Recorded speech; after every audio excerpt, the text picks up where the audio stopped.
I continue to preach and advocate that entrepreneurship, entrepreneurs, and those they inspire are the lifeblood of Africa's transformation. And you share this too. And that is why the Tony Elumelu Foundation decided to support young Africans with $100 million over a period of 10 years to create 10,000 African entrepreneurs. We've done 4,000, we have 6,000 to go. And we believe, and we speak to our friends, that it takes two things. These young Africans are ready to succeed. And they realize that their success is not just for themselves, but for the entire community. We need our government to prioritize them. And we also need some of us in the private sector to realize that they need, just as we had, democratization of luck, access to opportunities. They need all of us to support them. And they need us to invest in their future so that collectively all of us can make Africa great. I say to my colleagues and also friends that we are not defined by the resources of the bank account that we have, balances we have in our bank accounts. What defines us ultimately is the kind of impact on humanity that we're able to make, the kind of legacy that we leave in turning lives.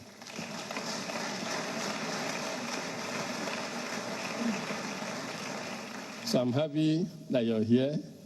These young Africans, they want to listen to you, Mr. President. They want to be inspired by you. And we have them, Anglophone, Francophone, all in this room from 54 African countries. They like your story. They want to hear how you became president of France at the age of 39, so that they too can be presidents and even beyond that.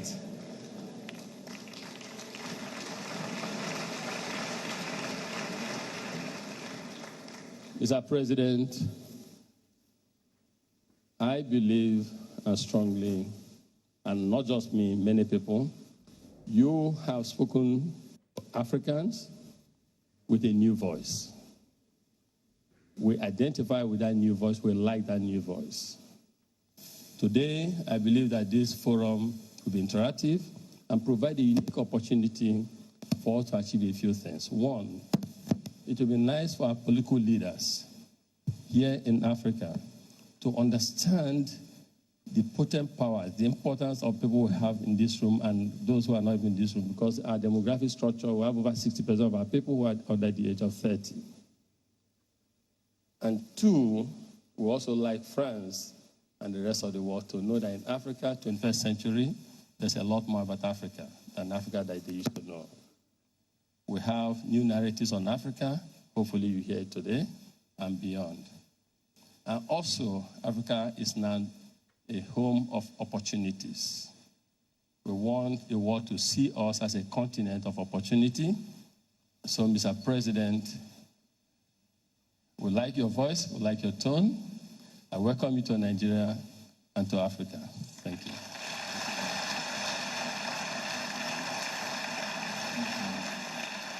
Let me just convey a few convictions.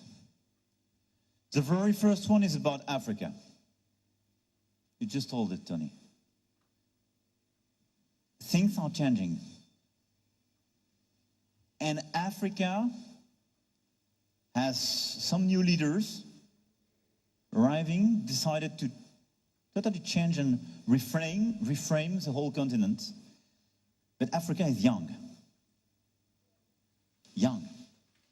I mean, in this state, 2/3 of the population is under 35 in Lagos State. And this state is just the 5th economy of Africa. Just Lagos State. I don't even speak about Nigeria. And these young people, this new generation, has a lot of responsibility and opportunities to build. And indeed, what I want to build with you is this new narrative you mentioned.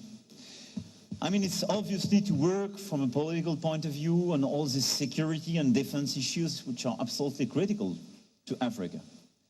But as well to build through entrepreneurship, economy, digital, culture, sports, And we were yesterday at the shrine, exactly for the same reason. And it's part of the same message and the same narrative, which is to say, nobody has to decide for our future. We are the one to decide.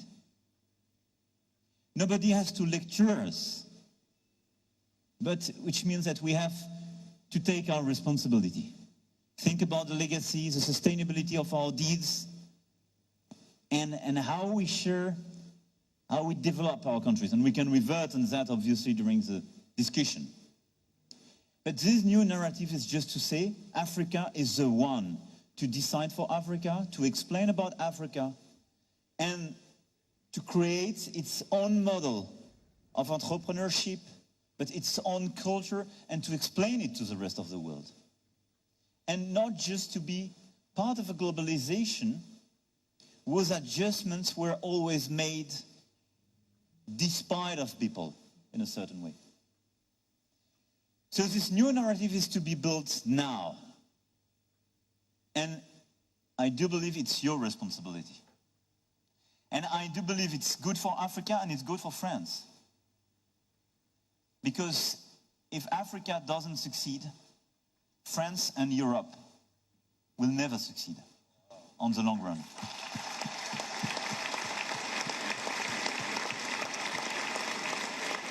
For two very simple reasons. Europe is not an island, and all this migration crisis, and we can revert on it if you want, is exactly due to the fact that we have a common destiny.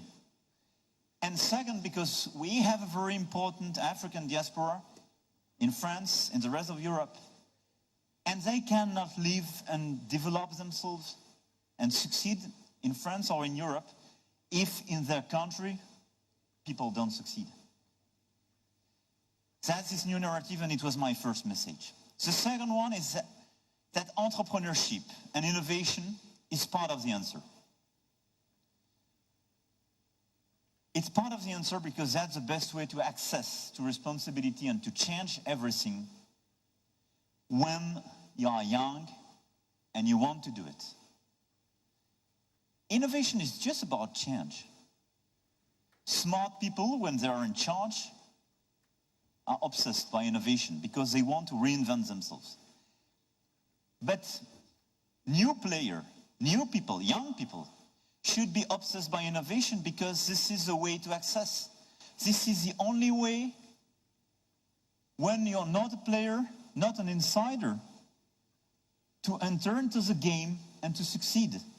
To disrupt the insider, to become part of the game.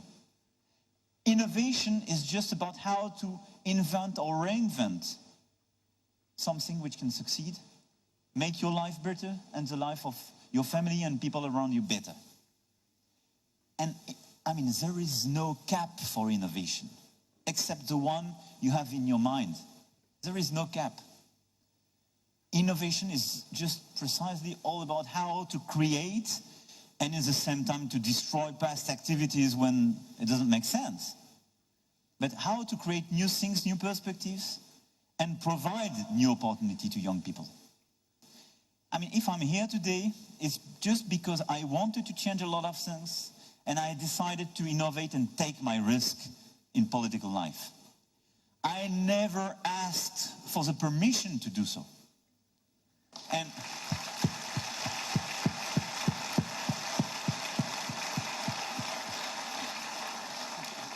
And guess what? Even when I tried to get some advice from the insiders of this game, the first advice was, you should wait a little bit. Wait a little bit. At a point of time, it will be for you. But not now. Never follow this kind of advice.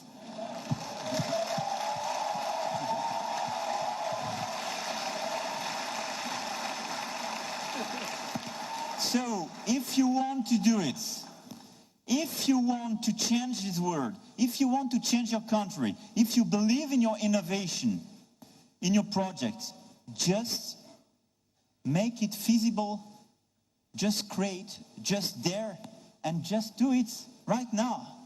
That's about innovation. And that's part of the answer for this continent and this country. You have massive young people, and part of their future will be through this innovation. And that's why we decided to launch this Digital Africa initiative, which means to create a sort of African platform for digital. You are the one to have the right decisions and the right ideas for your country, for what is good for your people, which kind of innovation could succeed, which kind of innovation could find its market. So Digital Africa is precisely this platform where we will connect and to allow people with ideas and innovation to scale them. Because a lot of things are a question of scale. How to accelerate, get access to market, get access to financing, being connected with other people with the same kind of ideas, improve your ideas and your innovation thanks to that. And I think it's good because that's the best way to work between startups all around Africa. My third and last remark is obviously that part of this answer we are discussing for Africa and this new narrative is obviously about innovation and disruption, but as well about, more broadly, private sector. Private sector is part of the answer, because private sector could provide a better access to people, much better than political life, I have to confess. And when you want to get access to responsibility, make your family happy, have a better life, you need this access, and you need this access to private sector. I'm a strong believer in the African private sector, because I think that's the best way by African business people, for African people, to change the continent and change the countries, and to make it for people, and not for foreign business, with foreign business, despite of your people.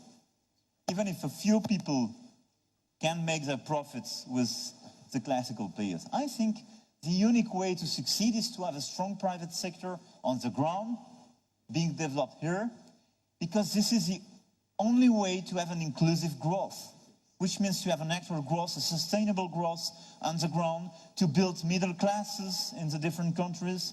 These middle classes will buy a lot of products which will allow other African players to develop their business and create new businesses, which will be the only way to have a sustainable political life. Because when people get access to jobs, to better life, I mean, the political life is totally different, because the whole society is much more inclusive.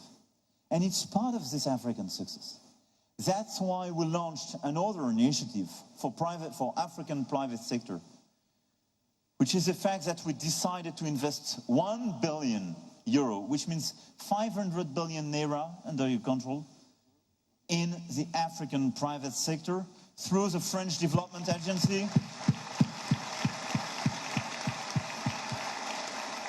That's him, Remy. That's him, yeah. Exactly. Through the French Development Agency, which is part of Digital Africa as well, obviously, and different French structures. And we want now to gather a lot of other players, a lot of African and European tycoons, business angels, and business players to build this platform, to develop, leverage, and accelerate private sector in Africa.